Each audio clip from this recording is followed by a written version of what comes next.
Good morning all of you. திரும்பவும் நாங்கள் ஆங்கிலம் படிப்போம். ஆங்கிலம் நாம் படிப்பதனால் அதிக நன்மை இருக்கின்றதை உலகத்தை நீங்கள் பார்க்கிறீர்கள். கேள்வி பதில் நாங்கள் பெறுவோம். இவ்வளோ காலம் ஆங்கிலத்தின் நுணுக்கங்களை படித்தோம். இனி கேள்வி பதில். What's your talk name? உன்னுடைய நாயின் பெயர் என்ன?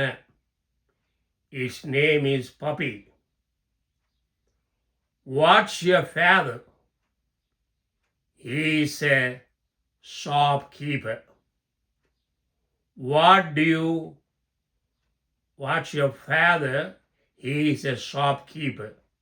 உன்னுடைய தாப்பன் என்ன செய்கிறார் என்றால் அவர் ஒரு கடை வைத்திருக்கிறார். What do they want now? They want more money. உனக்கு இப்பொழுது என்ன தேவை? அவர்களுக்கு போதுமான பணம் தேவை. Whom do you want to see?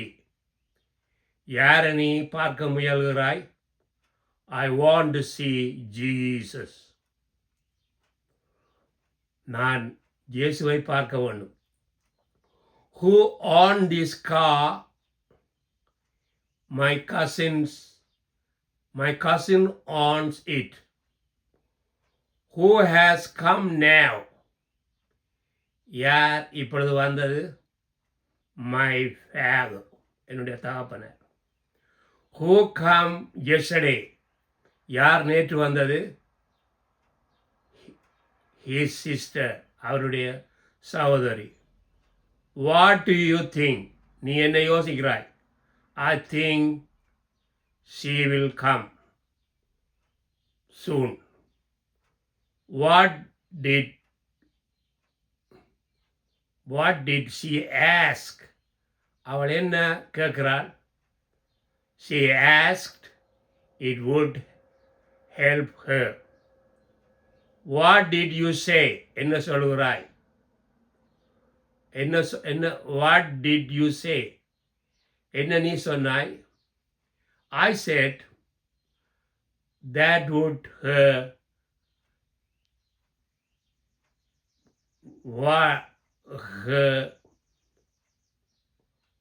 I said that I would her. How did she work? எப்படி அவள் வேலை செய்கிறாள்? She worked as hard as she could. How do you earn so money? எப்படி அதிகமான பணத்தை சம்பாதிக்கிறாய்? I work day and night. நான் பகலும் இரவும் வேலை செய்கிறேன். What makes a man happy? எப்படி ஒரு மனிதன் சந்தோஷத்தை பெற்றுக்கொள்ளலாம்? He become happy by helping others. How do you remain cheerful? எப்படி நீ பயந்து கொடுக்கிறாய்? It is because I love my work. Which book do you want now? என்ன புத்தகம் உனக்கு தேவை இப்பொழுது? I want the gospel book. நீங்கள் இதனை கவனமாக படியுங்கள். ஆங்கிலம் இல்லாவிட்டால் அச்சாணி இல்லாத சக்கரம் போல. ஆங்கிலம் படித்தால் உலகமெல்லாம் சுற்றி வரலாம்.